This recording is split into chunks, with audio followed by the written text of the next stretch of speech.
I've been going ever since I got retrenched. I-rent nje angazi ngikhokhe. Angazi ngikhokhe rent.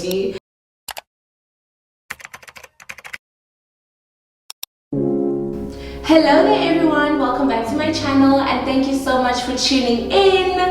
Ngangcina ngise Thailand ngaloya nyaka.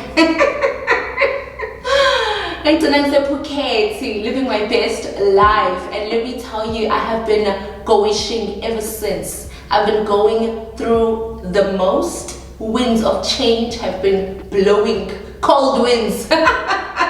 cold winds, I kid you not. It has been a roller coaster. You know, 25. I turned 25 last year, December. Don't even wish me at this point because I've been gone for so long. But I celebrated my 25th birthday. I was in Johannesburg at the time. I'm gonna share some of the highlights. It was such a great event with my friends. I'm so grateful to all of you that attended my dinner. It was just special.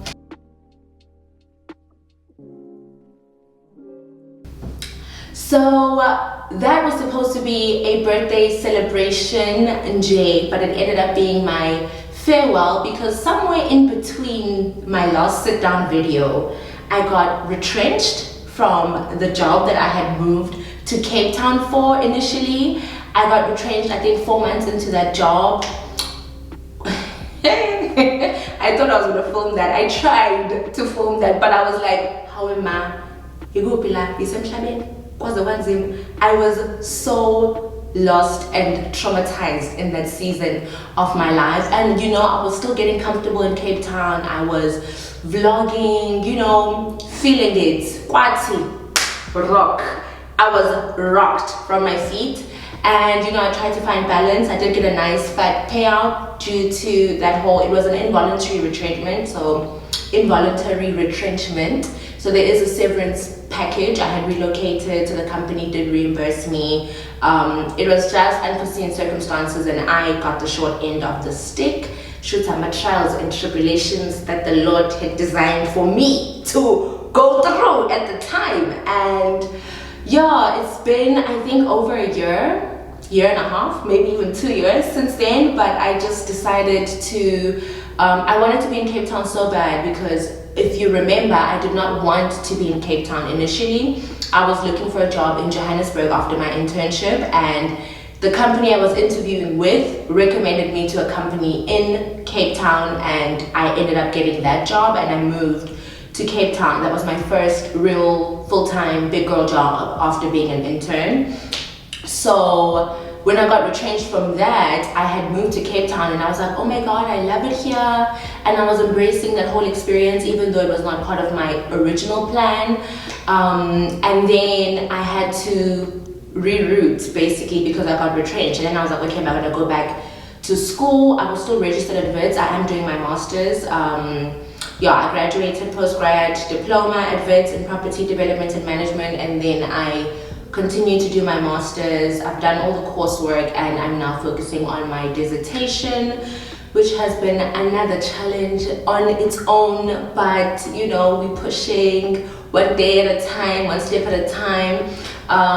Yeah, and I got another job. I worked here as a broker for like 6 months because I still had, you know, my savings in place, and I was trying it out because I'm like, oh, God brought me here, so let me see it through, you know. And I was staying with family at the time, luckily, so I was not paying rent or anything. I could, you know, I had that leeway or flexibility to kind of find my feet.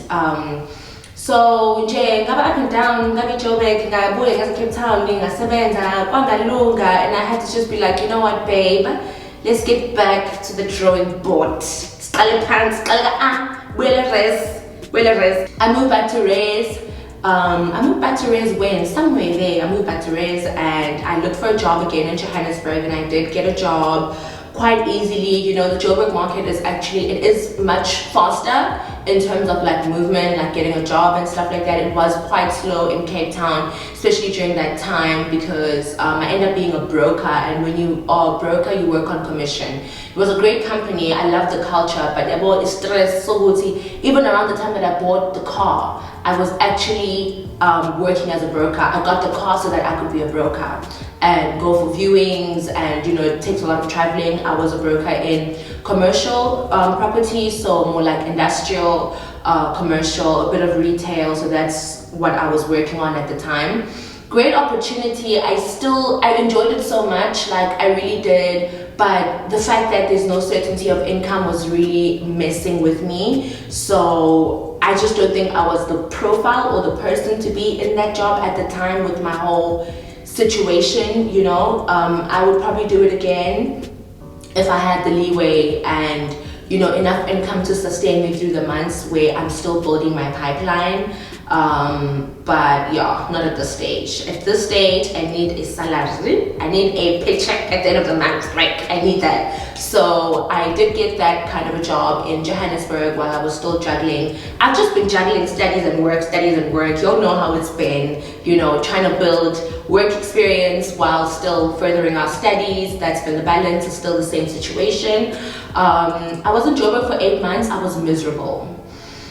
Going to Johannesburg after living in Cape Town felt like such a I did not want to be there. And you know, when I was in Joburg the first time, it was during COVID, and you know, when the lockdown levels were lifted, I started to have fun, I started to make friends. I was outside. Like, my whole brand in Joburg was work hard, play hard, because I would be out Friday, Saturday, Sunday, Monday. Like, I was that girl, and then I would still make it to work, and then I would still submit my assignments, and then I would still, I think I'm that child. Like, I'm really that girl in uni. I've been that girl. But it started to be very taxing for me. Old age biological clock is ticking. I couldn't do it. I was so exhausted, and I missed just the peace of mind that I had here in Cape Town, because in Cape Town I had not made so many friends, party friends. No shade to my party friends, I love you guys, but like, the pace of everything in Joburg is just go. And here in Cape Town, I'm much more like calmer, and yes, I do have friends, yes, I still do go out, but it's not like the whole wave is pushing you toward being outside, you know. It's not. And then I still have to, you know, open my books and study, and then I still have to show up at work, you know. So I just felt like just getting by, like running on empty like that, is not sustainable, because I'm half-assing everything at this point. Like, I was half-assing my job, I was half-assing my studies, I was fully in outside though. Like, I was fully in. When it came to being outside, I was fully in.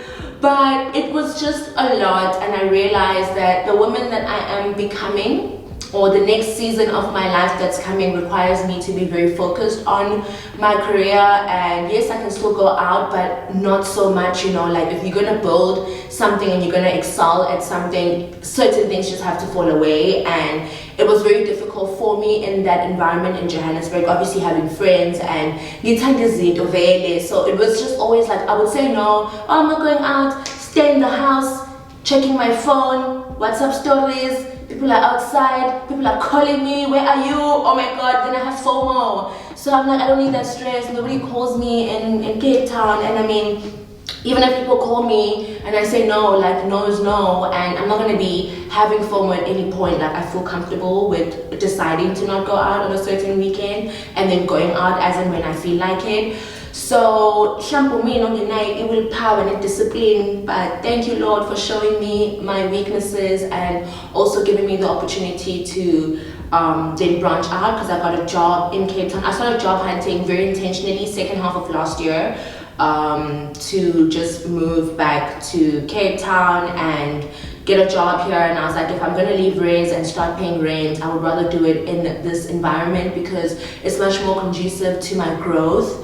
And just peace, I love it here. But you know, we'll get into the property market and how expensive Cape Town is, whether it's worth it, and all of that in the coming videos. But this is just a rundown of me living on survival mode, and I won't lie, life has had been smooth sailing. Like, not smooth, like soft, you know, because lower middle class South Africa and the piece of life, but you know, I was making it by, you know, I had a bursary, I was doing it at school, I managed to get a job, I was getting some money from my internship, so I was like, okay, finding independence, things are coming together.